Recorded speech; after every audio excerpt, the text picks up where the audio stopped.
Hello physios, get back to my channel Sneha Physio Notes SPN. Today we learn on topic of medulla oblongata, which is very important to the neuroanatomy and neurophysiology. Let me see the content. When coming to the neuroanatomy, I have its location, development, relations, shape.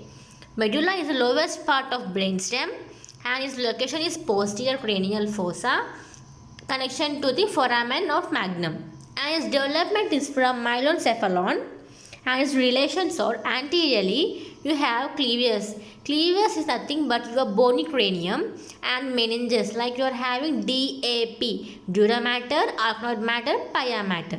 And posteriorly I have vallecula of cerebellum and its shape is piriform.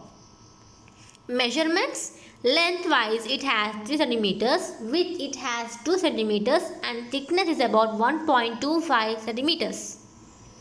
Its external features, like you are having medulla is divided into right and left halves by anterior and posterior median fissures.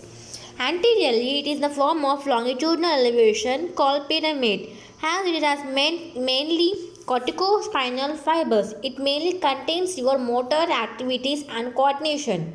In lower part of medulla, you have many fibers crossing from your right and left in midline, forming the pyramidal decussation.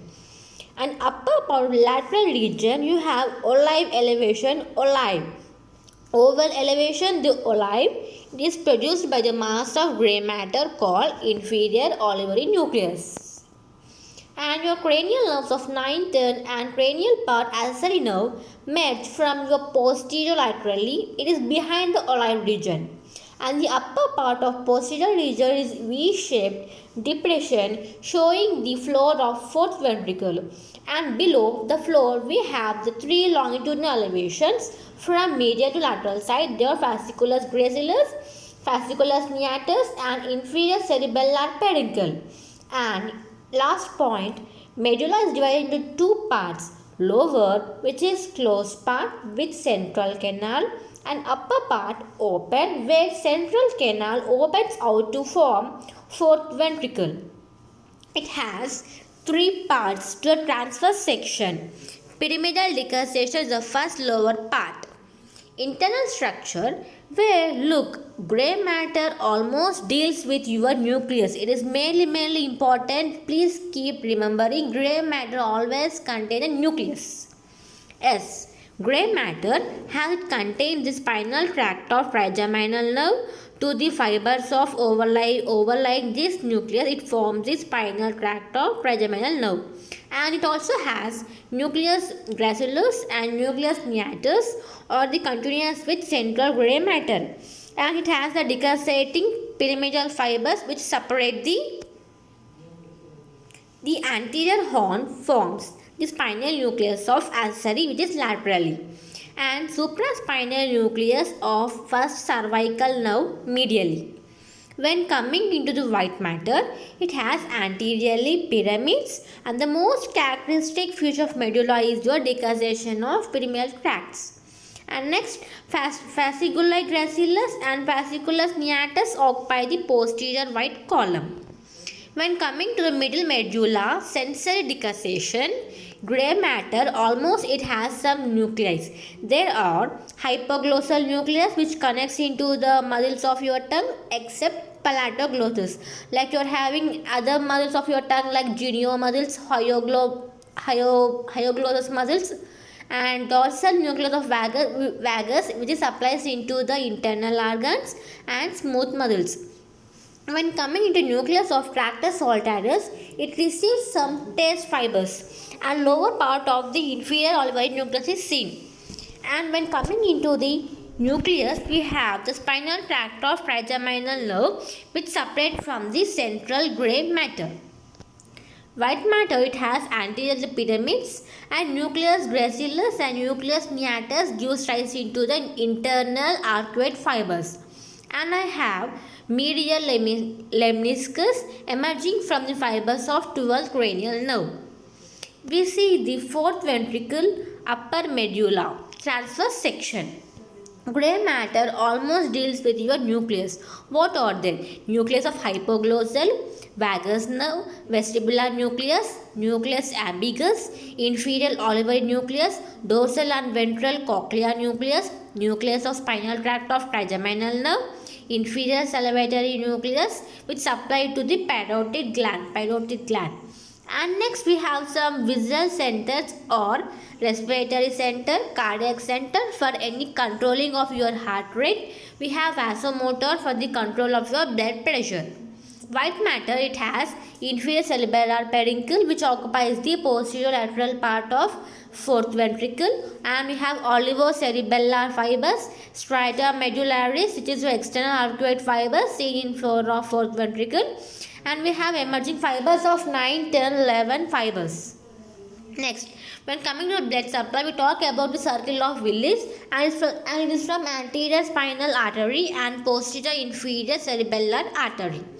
When coming to the upright anatomy, medial medullary, or we call as degenerate syndrome. It is the blockage of anterior spinal artery. It is from features or contralateral hemiplegia, like it are having opposite side will be affected and having your paralysis. If your right side is affected, your left side go to paralysis, and you have loss of sense, vibration, changing of your joint position, and your paralysis of muscles of tongue on the same side. You can see in this picture your eye of your goes into the laterally, and you are having your tongue goes into deviation, where your blue and red lines can you see your loss of sense and vibration. Lateral medullary, there is a Wallenberg syndrome. There is a blockage of posterior spinal artery, and it's a future sore. Same side gets paralysis. That is your ipsilateral paralysis, and you're having a loss of pain and temperature on same side, and opposite side you're having your giddiness. When coming to neurophysiology, where it almost deals with your functions, like you're having respiratory centers, your dorsal and ventral group of neurons to maintain the normal rhythmic respiration. You're having vasomotor centers, like you are controlling your blood pressure and heart rate. Your deglutition center, like you are having any swallowing of your food. It can regulate your pharyngeal muscles and esophageal muscles. And vomiting center, it induces vomiting during irritation or inflammation of GIT. You are having your superior and inferior salivary nucleus to control secretion of saliva. When talk about cranial nuclei of your 8, 10, 11, 12, 8 it is mainly for your hearing, auditory function. And 10 it controls all your vital functions. 11 it controls your movement of shoulder, like your elevation of the arm and your shrugging of shoulders. 12 it controls movements of your tongue. 7 vestibular nuclei. This is mainly asked in Viva. My teacher asked me what are the nucleosoid contained in vestibular. Then the answer is it has 4 nuclei: superior, inferior, medial and lateral, which is situated in rostral part of medulla and caudal part of pons, and it contains the second order neurons of vestibular nerve. All medullary centers and nuclei of cranial nerve are controlled by higher centers, which are situated in cerebral cortex and hypothalamus. You can refer more from your Neuroanatomy of B.D. Chaurasya 4th volume, and Essentials of Physiology Shambulingam, and Textbook of Neurophysiotherapy from Shailu Jain. Any queries? You can ask, you can comment, and it's thanking you. You can question yourself after you are watching this video. Thanking you.